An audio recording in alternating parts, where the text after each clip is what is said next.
네, 여러분 안녕하십니까. 긴급 속보를 말씀드리겠습니다. 방금 전에 이재명 더불어민주당 대표가 서울중앙지검에 출석을 했습니다. 10시 25분쯤, 그러니까 예정됐던 시간보다 5분 늦게 현장에 도착해서 준비된 연단에 올라갔습니다. 물을 한 모금 마시고 준비된 원고를 읽어가면서 연설을 했습니다. 지지자들이 이재명, 이재명 이렇게 연호를 하는 가운데 시민 여러분이라는 말로 입을 열었습니다. 반갑다고 했고 짐짓 여유 있는 표정을 지으려고 노력하는 그런 모습이었습니다.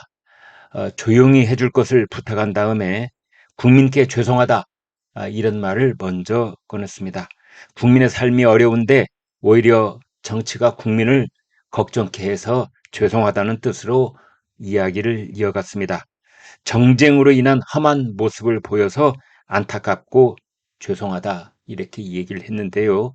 그러니까 본인이 죄를 지어서 불법 행위를 저질러서 범인의 입장에서 피의자의 신분으로 소환돼 조사를 받기 위해서 왔다는 것을 잊은 듯, 아니 오히려 그걸 정면으로 부인을 하고 경쟁이다 이렇게 또 한번 얘기를 했습니다.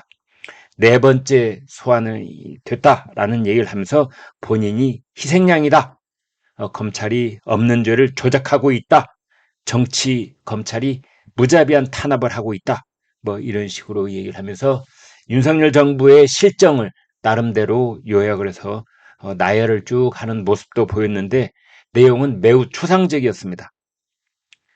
여기에서 여러분 제가 매우 중요한 대목 몇 가지만, 한 두세 가지만 콕 찍어서 여러분께 저의 생각을 말씀드리고 이게 도대체 무슨 뜻인지, 이재명이 오늘 13분 동안 검찰청 앞에서 한 연설의 그 진짜 속뜻이 어디 있는지 그것을 분석해 올리겠습니다.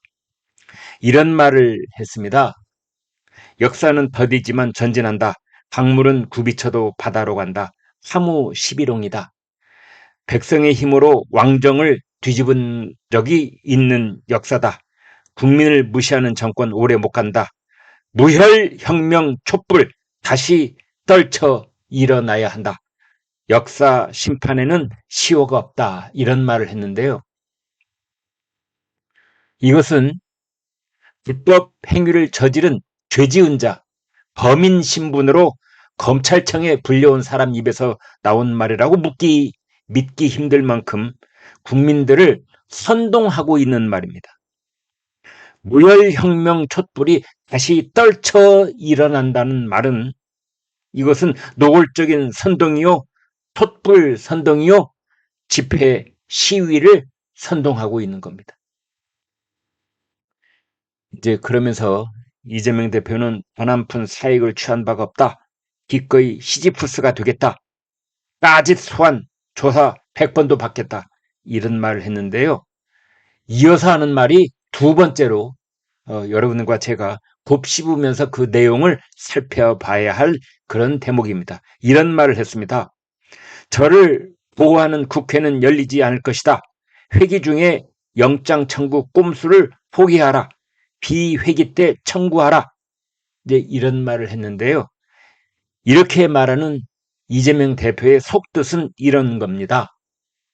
회기 중에 구속영장을 청구를 하고 그것이 체포 동의안의 형태로 국회로 넘어오게 되면은 이재명은 두 번 죽게 되는 결과가 빚어지기 때문입니다. 한 번은 검찰에 의해서, 그리고 사법부의 심판에 의해서 죽게 되는 것이고, 다른 하나는 동료 국회의원들 손에 의해서, 국민의힘 의원들 손에 의해서가 아니라 바로 더불어민주당 같은 당 소속 국회의원들의 손에 의해서 죽게 되는, 정치적으로 매장되는 그런 상황이 벌어질 것이 확실시 되기 때문입니다. 회기 중에 국회가 회기 중일 때 구속영장 체포 동의안이 넘어와서 이게 표결에 붙여지고 더불어민주당 국회의원 중에 상당수가 찬성을 해서 이 체포 동의안이 가결이 되면, 그러면 이재명은 사법부의 판단을 기다릴 필요도 없이 그 시각, 그 순간부로 바로 정치적으로 사망하는 사망 선고가 내려지는 결과가 되기 때문입니다. 따라서 이재명은 이제 본인의 운명을 알고 있는 겁니다. 국회로 제발 체포 동의안을 넘기지 마라. 국회에서의 나의 생명은 이미 끝났다. 그러나 그 생명이 끝났다는 것을 더불어민주당 지지자나 국민들이 직접 눈으로 확인하는 것과 그렇지 않는 것은 큰 차이가 있다. 따라서 검찰이 나를 구속하고 나중에 판사가 판결을 내려서 나를 징역형을 선고를 한이 있더라도 국회에서 나의 체포 동의가 가결되는 일만은 일어나지 않게 해달라 라는 부탁을 하는 것처럼 저에게는 들렸습니다. 그 다음에 이런 말을 했습니다. 쓰러진 저를 디딤돌 삼아달라. 이재명은 죽어도 민생을 살려달라. 이런 말을 했거든요. 이 말의 속뜻은 본인의 운명을 감지하고 있는 겁니다. 이제 기사회생의 찬스는 사라졌다고 포기하는 그 속뜻이 드러나고 있습니다. 그러면서 하는 말은 뭐냐? 친명계는 단결하라. 그리고 내가 구속영장이 발부가 되어서 구치소에 들어가는 한이 있더라도, 그리고 내가 재판 끝에 징역형을 선고받고 교도소에 수감되는 한이 있더라도 친명계는 나를 살려내야 될 것이다. 이런 말입니다. 쓰러진 나를 디딤돌 삼아라 이런 말은, 그리고 민생을 살려라 이런 말은 민생을 살리라는 뜻이 아니라 나 이재명을 살려내라. 아마도 내가 나를 짐작컨대 나는 이제 자유의 몸 상태가 끝나가고 있는 것 같다. 그래서 내가 구치소 교도소에 영의 몸이 돼 있는 상황이 되더라도 나를 살려내라 라는 당부를 한 것으로 저는 해석을 합니다. 13분 동안 연설을 하고 준비된 원고 그리고 본인의 애드립을 섞어서 연설을 마친 다음에 청중들에게 손을 흔드는 모습이었습니다.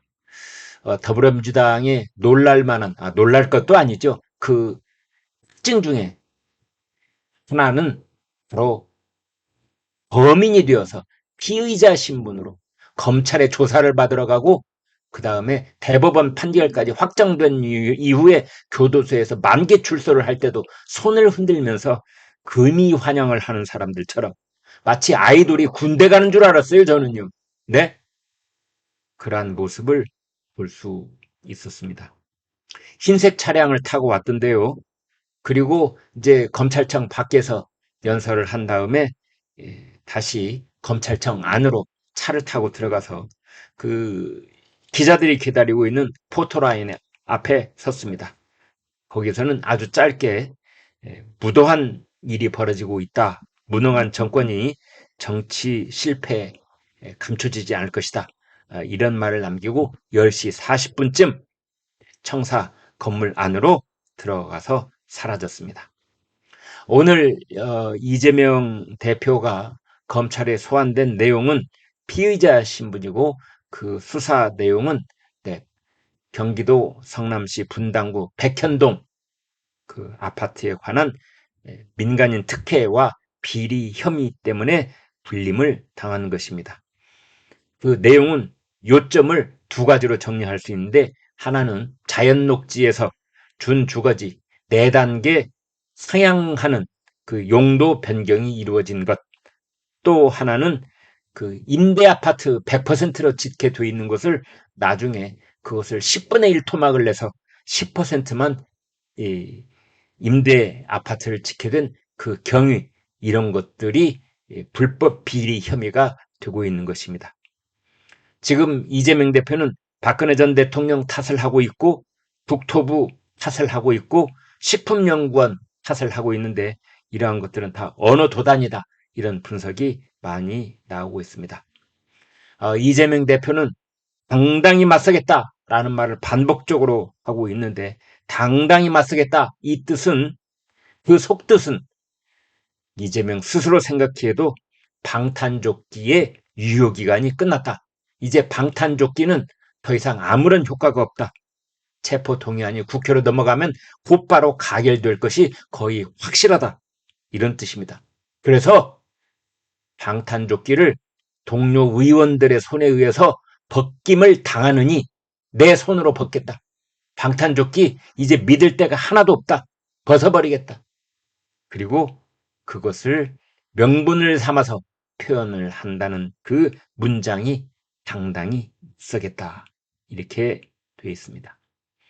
이제 노골적인 선동 그것만 남아있고 10시 20분 서울중앙지검 정문 앞 이렇게 시간과 장소를 이미 고지를 했다시피 명분과 체면을 다 팽개치고 그만큼 절박하고 절체절명의 마지막 구명 찬스 그것을 생각하는 이재명.